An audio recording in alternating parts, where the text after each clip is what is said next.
Worldwide condemnation rises as Israel's military stands accused of deliberately targeting charity staff bringing food to thousands of Gaza people facing imminent famine. UN Secretary-General Guterres says the Israeli attack that killed 7 World Central Kitchen staff brings the number of aid workers killed in Gaza to 196, including more than 175 UN staff.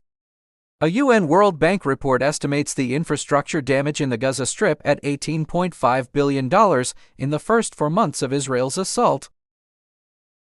United States President Joe Biden has said he is outraged and heartbroken by Israel's killing of 7 aid workers in Gaza, delivering some of his strongest criticism yet of the closest ally. Biden's rebuke is the latest example of his conflicting messages on the war, as his administration becomes increasingly critical of Prime Minister Benjamin Netanyahu's government even while doubling down on the need to supply Israel with weaponry. Thousands of demonstrators gathered outside government offices for a 4th night in a row calling on Prime Minister Benjamin Netanyahu and his far-right government to resign. Israeli police attempted to disperse crowds with water cannon to push them back in both West Jerusalem and Tel Aviv. The demonstrators add to mounting global pressure on Netanyahu, who continues to assert military action in Gaza is the only way to release captives rather than compromise in negotiations. Taiwan has been rocked by its biggest earthquake in a quarter century, with the above 7 magnitude tremor killing at least 9 people, injuring more than 800, and triggering tsunami warnings that passed without damage. The earthquake on Wednesday shook buildings off their foundations and caused landslides in the eastern part of the island. Dozens of buildings in the eastern city of Hualien collapsed. In the capital, Taipei, vehicles pulled over on the side of the road and the city's subway service was briefly suspended, while tiles were thrown from older buildings and furniture was knocked over with the force of the earthquake.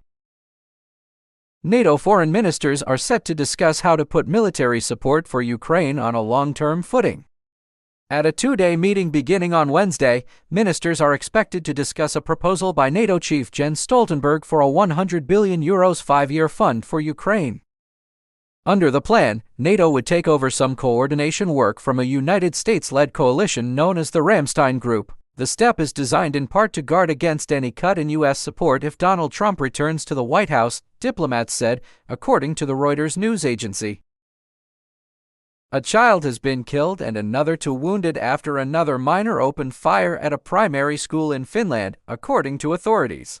Finnish police said the 12-year-old shooter was arrested early on Tuesday, shortly after the incident at the Virtola school in Vantaa, a suburb of Helsinki. Like the United States, Finland has high rates of gun ownership, but incidents of gun violence and school shootings in the country are rare.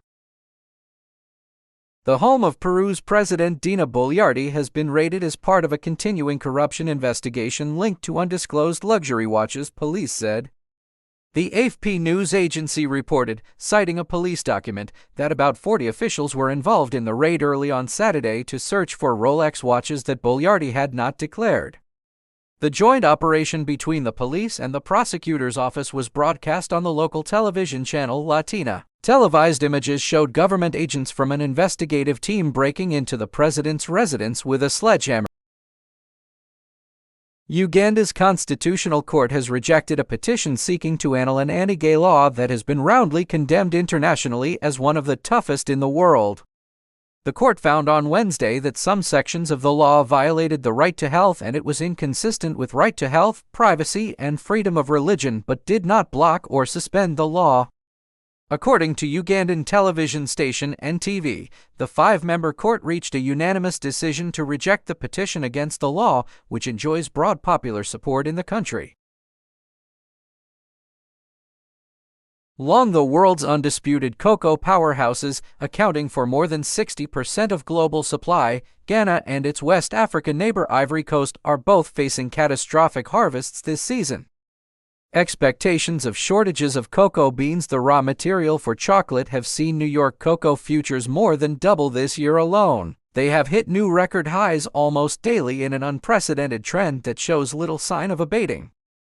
More than 20 farmers, experts, and industry insiders told the Reuters news agency that a perfect storm of rampant illegal gold mining, climate change, sector mismanagement, and rapidly spreading disease is to blame.